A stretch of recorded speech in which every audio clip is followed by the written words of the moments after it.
I just want you to take a look at this beautiful piece of walnut crusted halibut that's served over an arugula pesto with some walnuts and walnut oil on there.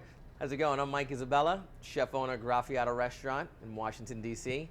Today we're going to start off with our walnut crust. We got some walnuts. We're going to grind these up pretty fine in our Roboku or in our food processor. So that took a little bit less than a minute. So I'm going to add some panko breadcrumbs to my walnuts. Now panko breadcrumbs are also known as Japanese breadcrumbs. They're a little bit bigger, they're extra crispy. I'm going to put a little bit of salt in there. Mix this together. You don't need to toast the walnuts because they're going to cook in the oven. So I'm going to add a little bit of butter. This butter has been sitting out at room temp for about a half hour. It's soft. Now you could put it into the mixer in the Roboku and mix it that way. I like to mix it with my hands because I don't want to put too much butter. You're going to get a little dirty doing this, and that's fine. I mean, that's what we want. So this is kind of coming together, and you can see it.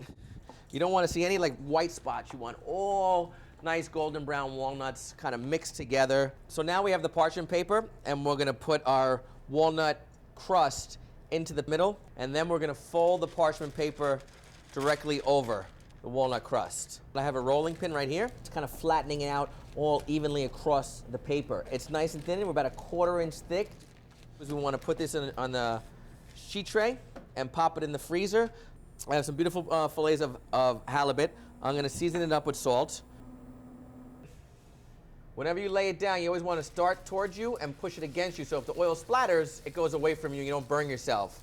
You could put up to 2 pieces into the pan, but you don't want to overcrowd the pan. Now you see it nice. It's nice and golden brown. I put the walnut crust into the freezer. It's good to make it in advance, at least a half hour in advance to 40 minutes in advance, so you let it really set up. I'm going to use a knife so I can cut it in strips. I can just pull this top piece of parchment paper off, and this is the side that's going to go right on top of the fish. We're going to peel this right off, and the butter's going to melt away, and all the walnut crust is going to stay right on top of it. And now I'm going to pop it into the broiler. So broiler is very hot. So this is the fish right out of the oven, and you can see this beautiful golden brown crust, how thin it is. It just barely coats the fish. We have this beautiful arugula pesto. And there you have it. You have this beautiful walnut crusted halibut over the arugula pesto with walnut oil. And not only is it easy, you could do it a multiple array of things. I mean, you can grill a pork chop and lay it on top of the pork chop. You could do a filet mignon. You could do it steak. You can do it halibut. You can do whatever you want. And I'm Mike Isabella from Graffiato restaurant in Washington, D.C. Hopefully you enjoyed everything today and you can make this. And if you don't want to make it at home, come down and see us at the restaurant and I'll make it for you. Enjoy.